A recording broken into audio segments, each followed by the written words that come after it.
Great Salt Lake has been declining pretty steadily for the past several years.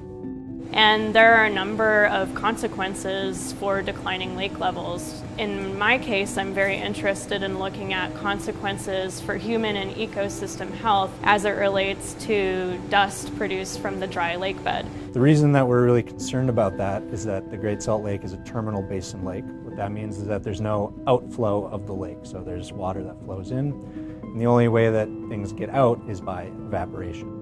It also makes the lake prone to pollution because any pollutants that flow in have no way to flow out. And now as we have these large expanses of exposed lake bed, we're worried that those pollutants that we're worried about are in that dust. So we deployed wind erosion samplers on the former extent of Farmington Bay in 2019, and we visited those samplers monthly for 3 field seasons. And what we can say from our preliminary work is that dust emissions increased, in some cases, very significantly over the course of the 3-year study.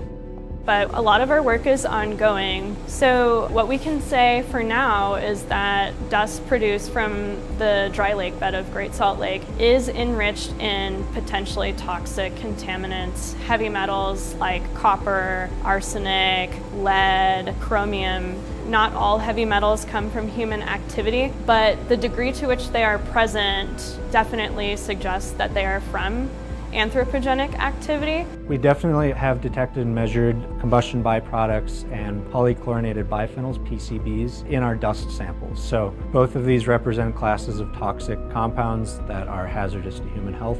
Because Great Salt Lake is rapidly declining, we expect that it will have a greater and greater impact on human and ecosystem health in northern Utah over time. If we can find ways to ensure that water flows into the Great Salt Lake remain steady or increase from where they're at now, we can actively improve this problem going forward.